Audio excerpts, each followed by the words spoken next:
South Indian സിനിമയിൽ villain വേഷങ്ങളിലൂടെ പ്രേക്ഷകർക്ക് സുപരിചിതനായി മാറിയ നടനാണ് പൊന്നമ്പലം. അദ്ദേഹത്തിന്റെ രൂപവും ഭാവവുമെല്ലാം തന്നെ കൃത്യമായി ഒരു വില്ലൻ കഥാപാത്രത്തിന് ചേരുന്ന രീതിയിലാണ്. പ്രധാനമായും തമിഴ് ചിത്രങ്ങളിൽ അഭിനയിക്കുന്ന താരം 1988 പ്രഭു നായകനായ കലിയുഗം എന്ന സിനിമയിലൂടെയാണ് വെള്ളിത്തിരയിൽ അരങ്ങേറ്റം കുറിക്കുന്നത്. പിന്നീട് അപൂർവ സഹോദരങ്ങൾ, വെട്രിവിഴ, മൈക്കിൾ മദന കാമരാജൻ, മാനഗര കാവൽ തുടങ്ങിയ സൂപ്പർ ഹിറ്റ് ചിത്രങ്ങളിൽ അഭിനയിച്ചുകൊണ്ട് അദ്ദേഹം തന്റെ കഴിവ് തെളിയിക്കുകയും ചെയ്തു. അഭിനയത്തിലേക്ക് കടക്കുന്നതിന് മുമ്പ് പൊന്നമ്പലം സിനിമയിൽ ഒരു സ്റ്റണ്ടുമാനായാണ് ജോലി ചെയ്തിരുന്നത്. ഒരു സ്റ്റണ്ടുമാൻ എന്ന നിലയിലുള്ള അദ്ദേഹത്തിന്റെ വൈദഗ്ധ്യം പ്രത്യേകം എടുത്തു പറയേണ്ടതാണ്. ഇത്രയും സ്റ്റണ്ടുകൾ ചെയ്തിട്ടും അദ്ദേഹത്തിന്റെ ശരീരത്തിന്റെ ഒരു ഭാഗത്തിനും പരുക്കേൽക്കുകയോ ഒരു ഒടിവുണ്ടാവുകയോ ഒന്നും ചെയ്യാത്തതിനാൽ അദ്ദേഹത്തിന് പിന്നീട് സ്പെയർ പാർട്സ് എന്നൊരു വിളിപ്പേരും ഉണ്ടായിരുന്നു. ശരത് കുമാറിന്റെ നാട്ടാമൈ, രജനികാന്തിന്റെ മുത്തു എന്നീ ചിത്രങ്ങളിലെ പൊന്നമ്പലത്തിന്റെ വില്ലൻ വേഷം ഏറെ ജനശ്രദ്ധ നേടിയതാണ്. 1999 മാത്രം ഇദ്ദേഹം 10 ചിത്രങ്ങളിൽ വേഷമിട്ടു. രജനികാന്ത്, കമലഹാസൻ, അജിത്, വിജയ്, സത്യരാജ്, വിജയകാന്ത് തുടങ്ങിയ മുൻനിര നടന്മാരുടെ ചിത്രങ്ങളിൽ അഭിനയിച്ചുകൊണ്ട് വില്ലൻ വേഷങ്ങളിലൂടെ പൊന്നമ്പലം പേരെടുക്കുകയായിരുന്നു. തമിഴിന് പുറമെ തെലുങ്ക്, കന്നഡ, ഹിന്ദി, മലയാളം തുടങ്ങിയ അന്യഭാഷാ ചിത്രങ്ങളിലും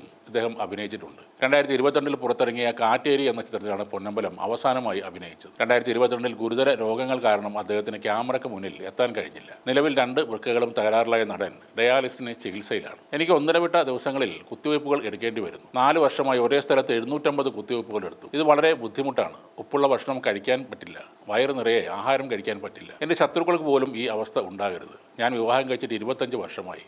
പക്ഷേ ഇന്നുവരെ ഞാൻ എൻ്റെ കുടുംബത്തെ ആശുപത്രിയിലേക്ക് ക്ഷണിച്ചിട്ടില്ല. വീട്ടിൽ ഞാൻ ഒറ്റക്കാണെന്നും അദ്ദേഹം പറയുന്നു. ഇതുവരെ തൻ്റെ ചികിത്സക്കായി 35 ലക്ഷം രൂപ ചെലവായി. നടൻ ചിരഞ്ജീവി എനിക്ക് ഏതാണ്ട് 1.25 കോടി രൂപ നൽകി സഹായിച്ചിട്ടുണ്ട്. പക്ഷേ പല നടന്മാരും ഞാൻ എങ്ങനെയാണ് ജീവിക്കുന്നതെന്ന് ചോദിച്ചിട്ട് പോലുമില്ല. ഒരിക്കൽ ഷൂട്ടിങ്ങിനിടെ ഞാൻ ചിരഞ്ജീവിയുമായി വഴക്കിട്ടിട്ടുണ്ട്. പക്ഷേ അദ്ദേഹം എന്നെ സഹായിച്ചുവെന്നും പൊന്നമ്പലം പറയുന്നു. വൃക്ക മാറ്റിവെക്കൽ ശസ്ത്രക്രിയയ്ക്ക് ശേഷം ജീവിതത്തിലേക്ക് തിരികെ വന്ന പൊന്നമ്പലം തമിഴ് മാധ്യമത്തിന് നൽകിയ അഭിമുഖത്തിലാണ് കൂടുതൽ കാര്യങ്ങൾ തുറന്നു പറഞ്ഞത്. മദ്യപിച്ചും ലഹരി ഉപയോഗിച്ചും എൻ്റെ വൃക്ക തകരാറിലായെന്ന് പലരും കരുതുന്നു. ഞാനൊരു സ്പോർട്സ്മാനാണ്. എൻ്റെ അച്ഛന് 4 ഭാര്യമാരാണുള്ളത്. 4ാമത്തെ ഭാര്യയാണ് എൻ്റെ അമ്മ. അതിലെ 3ാമത്തെ ഭാര്യയുടെ മകൻ എൻ്റെ മാനേജറായി കുറേക്കാലം ജോലി ചെയ്തിരുന്നു. 2004 കാലഘട്ടത്തിൽ ആ സഹോദരൻ ഏതോ സ്ലോ പോയിസൺ എനിക്ക് ബിയറിൽ കലക്കി തന്നു. അയാൾ അത് ചെയ്തെന്ന് ആദ്യം എനിക്ക് അറിയില്ലായിരുന്നു. അപ്പോൾ മുതൽ വൃക്ക തകരാറായി തുടങ്ങിയിരുന്നു. പിന്നീട് ഇതേ സ്ലോ പോയിസൺ എനിക്ക് രസത്തിലും കലക്കി തന്നു. ഒരു ദിവസം രാത്രി 2 മണി സമയത്ത് ഉറക്കം വരാതെ വീടിൻ്റെ ബാൽക്കണിയിൽ നിൽക്കുമ്പോൾ എൻ്റെ ആ സഹോദരനും ഒരു അസിസ്റ്റന്റും ചേർന്ന് എൻ്റെ വസ്ത്രങ്ങളിൽ പൊതിഞ്ഞ് എന്തൊക്കെയോ ജപിച്ച് ചരടൊക്കെ കെട്ടി ഒരു രൂപം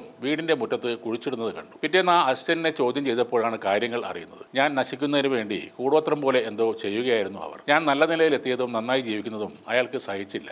അതിൻ്റെ അസൂയ കൊണ്ടാണ് അയാൾ ഇതെല്ലാം ചെയ്തു കൂട്ടിയത്. താൻ ആശുപത്രിയിലായപ്പോൾ കമൽഹാസൻ, ചിരഞ്ജീവി, ശരത് കുമാർ, ധനുഷ്, അർജുൻ, വിജയ് സേതുപതി, പ്രകാശ് രാജ്, പ്രഭുദേവ, സംവിധായകൻ രവികുമാർ എന്നിവർ എത്തുകയും തന്നെ സഹായിക്കുകയും ചെയ്തുവെന്നും അദ്ദേഹം പറയുന്നു. എന്നാൽ വലിയ നടന്മാരായ അജിത്, വിജയ്, വിക്രം എന്നിവർ എൻ്റെ അവസ്ഥയിൽ എന്നെ വിളിച്ച് അന്വേഷിച്ചിട്ട് പോലുമില്ല. അജിത്തിനെ സ്വന്തം സഹോദരനെ പോലെയാണ് കരുതിയിരുന്നത്. പണം തരണം എന്ന് പറയുന്നില്ല, ഒന്ന് വിളിച്ച് സുഖമാണോ എന്ന് ചോദിക്കും എന്നൊരു പ്രതീക്ഷയുണ്ടായിരുന്നു. പക്ഷേ അതുണ്ടായില്ല എന്നാണ് പൊന്നമ്പലം സങ്കടത്തോടെ പറയുന്നത്.